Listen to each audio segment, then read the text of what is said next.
اللهم صل وسلم بارك على عبدك الرسول الكريم محمد العالمين شفيع المذنبين سيدنا مولانا نبينا محمد وعلى اله البيت وذريته وازواجه وصحبه امته اجمعين كما صليت وسلمت وباركت ورحمت على سيدنا ابراهيم وعلى ال سيدنا ابراهيم انك حميد مجيد نحمده ونصلي على رسوله الكريم اما بعد فاعوذ بالله من الشيطان الرجيم بسم الله الرحمن الرحيم والعصر إن الإنسان لفي خسر إلا الذين آمنوا وعملوا الصالحات إلا الذين آمنوا وعملوا الصالحات وتواصوا بالحق وتواصوا بالصبر صدق الله العظيم درود شریف پڑھیے اللهم صل وسلم وبارك على عبدك رسول الكريم رحمة للعالمين شفيع المذنبين سيدنا ومولانا نبينا محمد وعلى آله وبيته وأولاده وذريته وأزواجه وصحابه وأوليائه وأمته أجمعين كما صليت وسلمت وباركت ورحمت على سيدنا إبراهيم وعلى آل سيدنا إبراهيم إنك حميد مجيد السلام علیکم ورحمۃ اللہ وبرکاتہ۔ معزز سامعین اکرام، عزیزان ملت اسلامیہ، میری پردہ نشین ماں اور بہنیں، میں اس لائق نہیں کہ اس پاک قرآنی نورانی اور روحانی مجلس میں بیان کر سکوں، فقط حکم کی تعمیل کے لیے حاضر ہوں۔ اگر ہمارے زبان و بیان میں کسی قسم کی غلطی یا بے ادبی ہو جائے تو اللہ کے واسطے معاف کریں گے اور اصلاح کرنے کی کوشش کریں گے۔ اللہ تبارک و تعالیٰ نے قرآن مجید کے اندر سورۃ العصر میں ارشاد فرماتا ہے والعصر ان الانسان لفی خسر، یعنی کہ اس زمانے محبوب کی قسم۔ زمانے محبوب سے مراد اللہ تبارک و تعالیٰ نے حضور پاک صلی اللہ علیہ وسلم کی ذات مبارک کو لی۔ اللہ تعالیٰ نے حضور علیہ السلام کی قسم کھا کر کے کہیں کہ زمانے محبوب کی قسم، بے شک ان الانسان لفی خسر، یعنی بے شک آدمی ضرور نقصان میں ہے۔ ان الانسان یعنی بے شک سارے انسان، دنیا کے جتنے بھی انسان ہیں وہ سب کے سب کیا ہیں؟ خسارے میں ہیں، گھاٹے میں ہیں۔ پھر اللہ تبارک و تعالیٰ نے آگے ارشاد فرمایا الا الذین آمنوا وعملوا الصالحات، لیکن مگر ان کو چھوڑ کر کے اللہ تبارک و تعالیٰ نے سارے انسانوں کو خسارے میں، گھاٹے میں جو کہا، ارشاد فرمایا، اس کے آگے اللہ تبارک و تعالیٰ نے اس چیز کو کلیئر کرنا چاہا، اس چیز کو واضح طور پر بیان کرنا چاہا الا الذین آمنوا، لیکن ان کو چھوڑ دو، ان کو چھوڑ کر، ان کے سوا، کن کے سوا؟ آمنو، جو ایمان لائے، وعملوا الصالحات، اور نیک اور اچھے عمل کیے، ان کو چھوڑ کر۔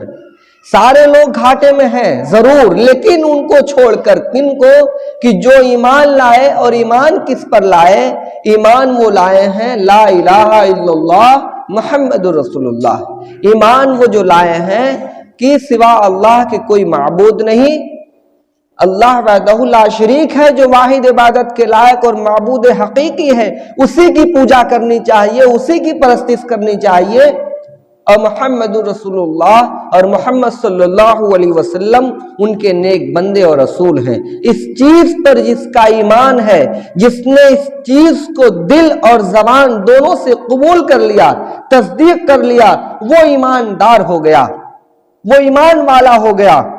اب اس ایمان والے کی ایک اور خصلت ہے، ایک اور خاصیت ہے، اور اس کے اندر ایک اور خوبی ہے، اور وہ خوبی یہ ہے کہ وہ اچھا عمل کرتا ہے۔ وہ اچھا عمل کیا ہے؟ اچھے عمل کی بہت ساری تعریفیں ہیں، بہت ساری تعریف ہے۔ اچھے عمل میں یہ بھی ہے کہ انسان جو ہے وہ اللہ کے حکموں کی پیروی کرے، نماز پڑھے، نماز بھی ایک اچھا عمل ہے۔ روزہ رکھے، روزہ بھی ایک اچھا عمل ہے۔ صدقہ کرے، صدقہ بھی ایک اچھا عمل ہے۔ خیرات کرے یہ بھی ایک اچھا عمل ہے، اور غریب مسکین بیوہ اور یتیموں کی مدد کرے یہ بھی ایک اچھا عمل ہے، اور مجبور اور پریشان انسان کی وہ مدد کرے، اس کے کاموں میں ہاتھ بٹائے، اس کے ساتھ شریک ہو کر کے اس کے دکھوں کو بانٹے، یہ بھی ایک اچھا عمل ہے۔ مسجد کی تعمیر کروائے یہ بھی ایک اچھا عمل ہے، اور مدرسے کی تعمیر کروائے وہ بھی ایک اچھا عمل ہے۔ بیوی کی ضرورتوں کو پورا کرنا یہ بھی ایک اچھا عمل ہے۔ ماں باپ کی خدمت اور سیوا کرنا یہ بھی ایک اچھا عمل ہے۔ اور امت مسلمہ کے اندر جو خرابی ہے، جو برائی آ گئی ہے، جو گناہوں میں لوگ ملوث کرتے ہیں، ان کو گناہوں سے ہٹا کر کے نیکیوں کی طرف لانا، اور گمراہی کے راستے سے ان کو آگاہ کرنا، اور ظلم و ستم کے راستے سے ہٹا کر کے انہیں نیک و حق راستے پر لے کے آنا، اور اس کی تعلیم دینا، اس کی تلقین کرنا اور نصیحتیں کرنا، یہ ساری عبادتیں جو ہیں وہ ایک اچھی عمل ہے۔ اللہ تبارک و تعالیٰ نے جو اچھے عمل کی تعریف کی کہ وہ لوگ جو ایمان لائے اور اچھے عمل کیے، وَتَوَاصَوْا بِالْحَقِّ کی، اور ایک دوسرے کو حق کی تاکید کرتے رہے۔ وَتَوَاصَوْا بِالْحَقِّ، ایک دوسرے سے حق کی تاکید سے مراد کیا ہے؟ اللہ تبارک و تعالیٰ کا یہ کہنا ہے ایک دوسرے کے ساتھ حق، یعنی جو غلط ہے، جو جھوٹ ہے، جو فریب ہے، جو گناہ ہے، جو باطل ہے، جو ناجائز ہے، جو حرام ہے، جو ظلم و ستم کا راستہ ہے، اس سے ہٹ کر کے، اس سے برطرف ہو کر کے، بلکہ جو حقانیت کا راستہ ہے، جو اللہ اس کے رسول کا صحیح راستہ ہے، جو اولیاء اکرام انبیاء علیہ السلام کا جو راستہ ہے، اس راستے کی طرف لوگوں کو دعوت کرنا، اس راستے کی طرف لوگوں کو لے آ کر کے کھڑا کرنا، اور حق بات کی بار بار ان کو تاکید کرنا، بار بار حق بات کی طرف ابھارنا، ہر بات کی پیروی کرنے کے لیے ان کو جو ہے کہ ان کے اندر جوش پیدا کرنا، ان کے اندر جذبہ پیدا کرنا، ان کے مردہ دلوں کو بار بار ابھار کر کے انہیں زندہ کرنے کی کوشش کرنا، اور حق بات ان کے کانوں میں سنائی دے، اس طرح سے حق کی تاکید کرنا، اور ان کے منہ سے، ان کی زبان سے حق بات نکلے اور حق بات وہ کہیں ہمیشہ، اس طرح سے حق بات کی تاکید کرنا، اور حق جو کہ ہمیشہ ہر جگہ پہ حق ہی ہو جائے، یعنی اللہ تبارک و تعالی، اور حق سے مراد ایک اور چیز ہے، وہ چیز یہ ہے کہ اللہ تبارک و تعالی کی ذات مبارک کیا ہے؟ وہ حق ہے۔ اللہ کو ماننا، اللہ کے حکموں کی پیروی کرنا، یہ بھی حق میں شامل ہے، اور یہی سب سے بہتر حق ہے، یہی سب سے اچھا حق ہے، یہی سب سے بہترین حق ہے۔ اللہ تبارک و تعالیٰ نے آگے ارشاد فرمایا وَتَوَاصَوْا بِالصَّبْرِ، یعنی اور ایک نصیحت ہے اور ایک تاکید ہے، کیا ہے؟ کہ ایک دوسرے کو صبر کی وصیت کرے، ایک دوسرے کے ساتھ صبر و تحمل کی وصیت کریں۔ کبھی انسان پریشان ہوتا ہے تو اتنا زیادہ پریشان ہو جاتا ہے کہ اس پریشانی میں صبر کا دامن وہ چھوڑ دیتا ہے۔ جیسے کبھی کبھی ایسے امتحانات لوگوں کے اوپر آ جاتے ہیں کہ انسان بیماری میں پریشان ہے، کوئی ایسا مرض اس کو لگ گیا، اور وہ مرض ابھی ختم نہیں ہوا کہ ایک دوسرا بھی مرض اس کو پکڑ لیا، اب وہ دوسرا بھی مرض ختم نہیں ہوا، اسے تیسرا مرض پکڑ لیا۔ اس پریشانی اور بیماری سے جھجھلا کر کے انسان کہتا ہے کیا ساری مصیبت اللہ کو ہمیں ہی دینی تھی؟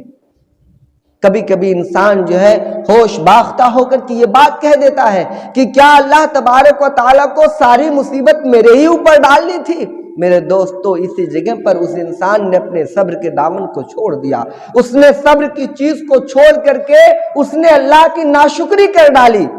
اور وہ اللہ کی ناشکری جو بندے نے کی کہ کیا اللہ کو سارے امتحان، ساری مصیبتیں، ساری پریشانیاں مجھے ہی دینی تھی؟ یہ غلط ہے، یہ گناہ کا کام ہو گیا، بلکہ یہ اللہ کے اوپر جو ہے ایک طریقے سے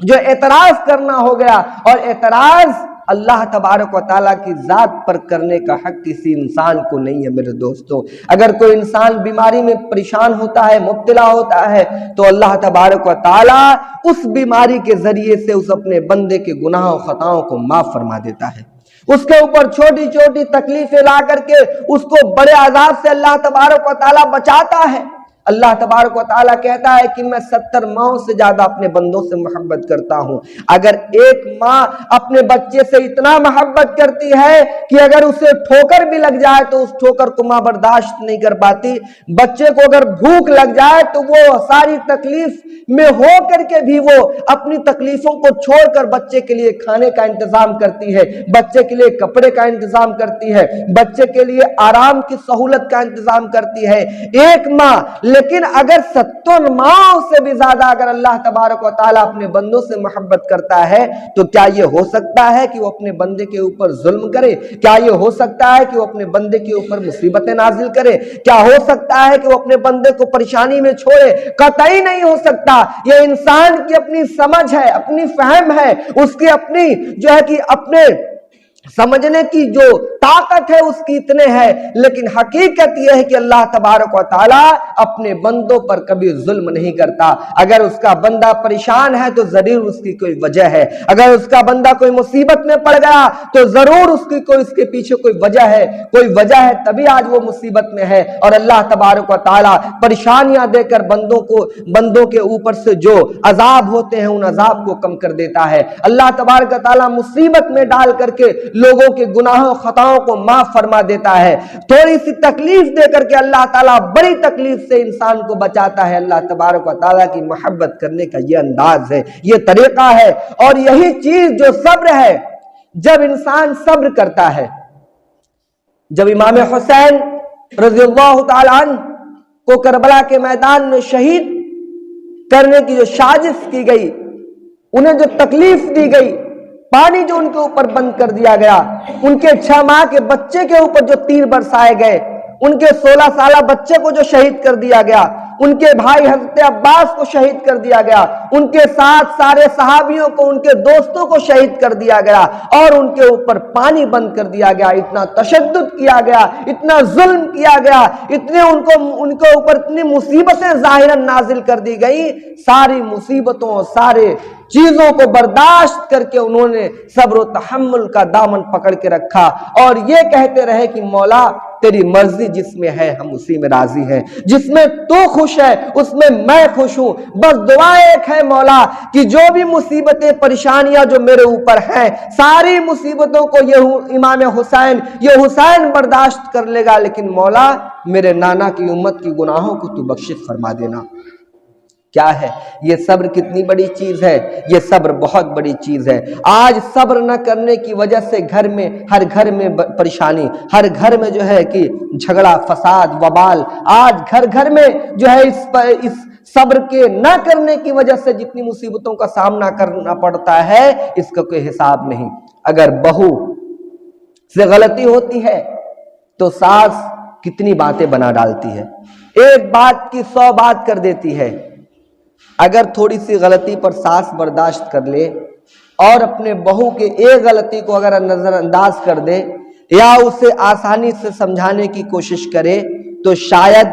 بہو بھی آسانی سے سمجھنے کی کوشش کرے گی، اور یہ فتنہ بھی جو غصے کی شکل میں ابھرتا ہے، جو برداشت اور صبر نہ کرنے کی وجہ سے جو غصہ ابل کر کے سامنے آتا ہے، اور شیطان اس میں اپنا جال جو پھیلا کر کے لوگوں کو اس میں الجھا دیتا ہے تو وہ نہ کر سکے۔ لیکن اگر ساس کبھی ناراض ہو بھی جائے، ناراض ہو کر کے اپنے بہو کو لان تان بھی کرے یا بری بھلی بات بھی کہہ دے یا الٹا یا تھوڑا سا ناراض ہو کر کے کچھ کہہ دے، اگر اسی جگہ پر اس کی بہو جو ہے، اس کی جو بہو اگر کچھ برداشت کر لیتی ہے، چلو یہ میری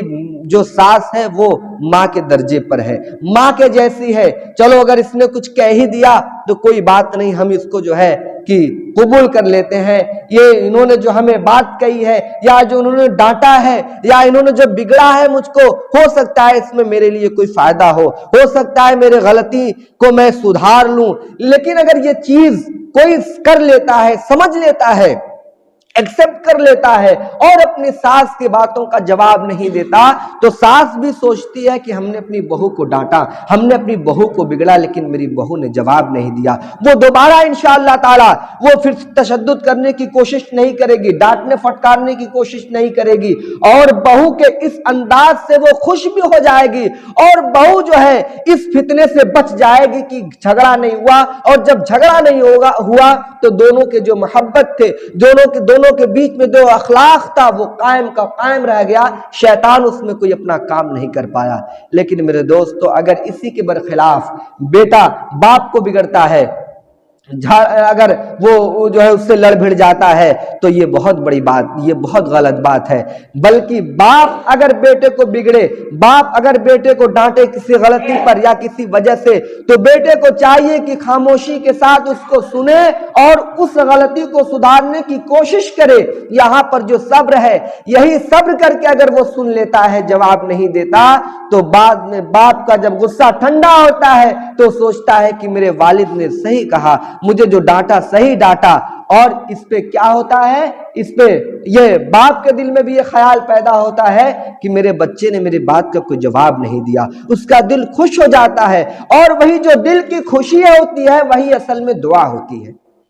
دل کی جو خوشی ہوتی ہے اصل میں وہی دعا ہوتی ہے۔ تو صبر کیا ہے؟ صبر ہر طریقے سے انسان کے اوپر اگر کوئی بلا آئے، آسمانی بلا ہو، اس پہ بھی اسے صبر کرنا چاہیے، کوئی ایسی بات ہو اس پہ بھی اسے صبر کرنا چاہیے۔ اور جب انسان صبر اور حق دونوں کو اپنے ہاتھوں میں پکڑ لے گا تو انشاءاللہ تعالی اس کی دنیاوی زندگی بھی اللہ تبارک و تعالی سنوار دے گا، اس کی اخروی زندگی بھی اللہ تبارک و تعالی سنوار دے گا۔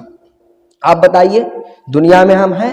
دنیا میں ہم کون سی چیز تلاش کرتے ہیں؟ دنیا میں ہم کون سی چیز تلاش کرتے ہیں؟ ہر انسان سے اگر سوال کیا جائے کہ بھائی تمہیں کیا چاہیے، تو وہ کہے گا ہمیں امن چاہیے، ہمیں سکون چاہیے، ہمیں سکھ چاہیے۔ اگر انسان سے پوچھا جائے کہ بھائی تم دنیا میں کیا چاہتے ہو، تو وہ کہے گا کہ میں دنیا میں امن و سکون اور سکھ چاہتا ہوں۔ اب اسی سے اگر سوال کیا جائے کہ دنیا میں امن اور سکون اور سکھ کیسے ملتا ہے، میرے دوستو، ہر انسان کے لیے دو سکھ ہے، ہر انسان کے لیے دو امن ہے، ہر انسان کے لیے دو سکون ہے۔ کیا ہے؟ مسلمان مومن جو ہے، جو اہل ایماندار ہے، جو مذہب اسلام پر قائم ہے، اس کے لیے دو سکھ ہے، اس کے لیے دو امن ہے، اس کے لیے دو جگہ پر جو ہے کہ آرام ہے۔ کیا ہے؟ ایک دنیا کا سکھ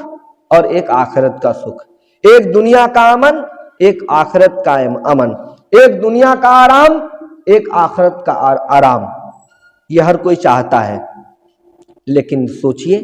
کہ دنیا کا آرام کیسے ملے گا؟ دونوں آرام ملنے کے ایک ہی ذریعہ ہے۔ ذریعہ کیا ہے؟ انسان کے جسم کی محنت۔ کہیں گے یہ کیسے ہے؟ تو یہ ایسے ہے کہ دونوں کا سکھ ملنے کا ایک ہی راستہ ہے۔ راستہ یہ انسان کا جسم، انسان کے جسم سے جو محنت ہے، اسی محنت کے پھل پر اسے دونوں سکھ ملتے ہیں۔ کیسے ملتا ہے؟ غور کیجئے۔ انسان جب ظاہری جسم کو، اپنے اس جسم کو دنیا بنانے کے لیے، دنیا میں آرام حاصل کرنے کے لیے محنت کرتا ہے، محنت کی شکل کیا ہے؟ نوکری کرتا ہے۔ محنت کی شکل کیا ہے؟ بزنس کرتا ہے۔ محنت کی شکل کیا ہے؟ کسی کے ہاں جا کر کے نوکری کرتا ہے، یا کسی گورنمنٹ جاب میں جاتا ہے، یا اپنی کھیتی باڑی میں لگتا ہے، یا اپنے بزنس بیاپار میں اپنے آپ کو مصروف کرتا ہے۔ تو وہ جسمانی طور پر محنت کرتا ہے، اور اس جسمانی طور کے محنت پر جو اسے اجر ملتا ہے، اسے جو بدلہ ملتا ہے، وہ بدلہ کیا ملتا ہے؟ اگر وہ کھیتی باڑی میں اپنے آپ کو مصروف رکھتا ہے، اپنے جسم کو کھٹاتا ہے، تو وہ اناج پیدا کرتا ہے، اور اناج پیدا کر کے اس اناج کو وہ اپنے لیے بھی کھاتا ہے، اپنے گھر والوں کو بھی کھلاتا ہے، اور اس سے اس اناج کو بیچ کر کے، اس اناج کو فروخت کر کے پھر اس سے پیسے حاصل کرتا ہے، اس پیسے کے ذریعے سے باقی ضرورت کی چیزیں وہ خریدتا ہے۔ ایک ہو گیا۔ دوسرا، اگر کوئی انسان گورنمنٹ جاب کرتا ہے، گورنمنٹ سروس کرتا ہے، تو وہ جسم کو بھی وہاں پہ کھٹاتا ہے۔ بچوں کو اگر اسکول کا ٹیچر ہے تو 8 گھنٹے کی ڈیوٹی ہے، پڑھاتا ہے۔ اگر کسی